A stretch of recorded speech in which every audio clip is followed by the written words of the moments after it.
welcome back to my channel. I'm Caitlin and I read books. So today I'm going to share all the books I read in April and May. But first I'm going to start with the books that I did not finish. So I got to page 200 of Middlemarch by George Eliot and I just wasn't feeling it. I would like to read this someday and give it another shot, but I just wasn't in the mood and I was never picking this up. So the other book I did not finish was How to Become the Dark Lord and Die Trying by Django Wexler. This is a fantasy novel. It's the first of two books.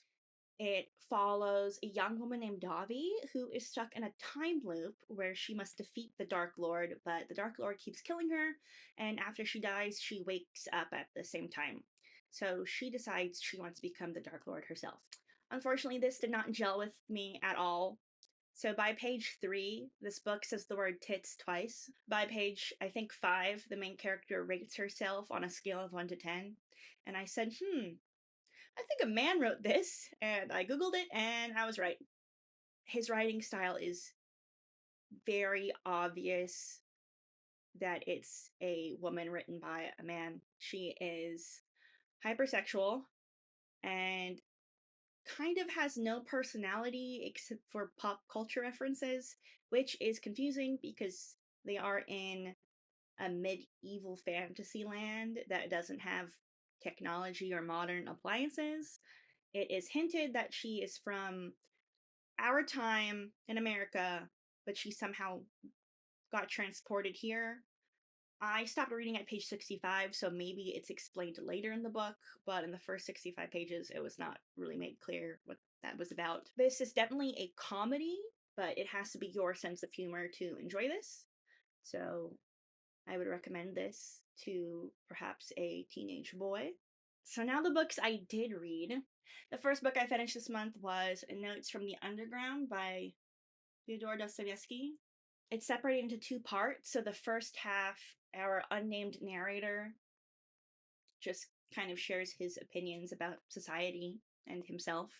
And then part 2, he shares 2 or 3 stories about basically why he's like this. I can't say I enjoyed this book. I would compare it to being stuck at a party and the worst guy you know starts talking to you and you can't figure out how to politely leave the conversation. Next, I read Cannery Row by John Steinbeck. This revolves around Doc, a marine biologist who lives in Cannery Row in Monterey Bay, and it just follows his life and the people who live in Cannery Row, the people he knows, his friends, and it's just kind of a slice of life story, so I found this kind of boring. I do like Steinbeck's prose. I've read Of Mice and Men and Grapes of Wrath by him. I really would like to read East of Eden someday. Next, I read The Hate You Give by Angie Thomas. This is a young adult novel. It follows 16-year-old Sarah Carter. In chapter 1, she and her childhood best friend Khalil are driving home from a party when they are pulled over by the police. And after an altercation, the police officer shoots and kills Khalil. And the rest of the book is about the aftermath of Star living with the trauma of seeing her friend murdered and the social implications and repercussions of what happened. One of my favorite things is Angie Thomas's prose.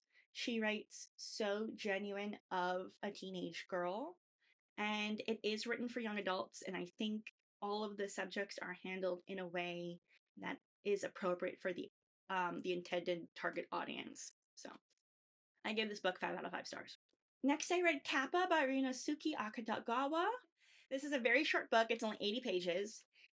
It follows our narrator, patient number 23, who is in a Japanese lunatic asylum, and he shares how he got there. He one day was traveling and fell into a hole and ended up in the land of Kappas. Stuff did happen, so it wasn't completely plotless, and it is a really quick read too. So I recommend it. I thought it was pretty cute. And the last book I read was A Good Girl's Guide to Murder by Holly Jackson. And this is my favorite book I've read all year. This is a young adult murder mystery. It follows our narrator, Pippa, who is 17, senior in high school, and for her capstone project, she decides to solve a murder that happened 5 years ago in her hometown. So I found this book really fun, fast paced. I loved the characters. I thought it was really heartwarming. There were a couple of plot twists. One of them I saw coming immediately, and the other I didn't see coming at all. But I had a really fun time, and I definitely want to read the sequel. I'm reading A Little Life. I'm actually making a reading vlog about it, so that will come out later this month. Thanks for watching, and I'll see you guys in my next video.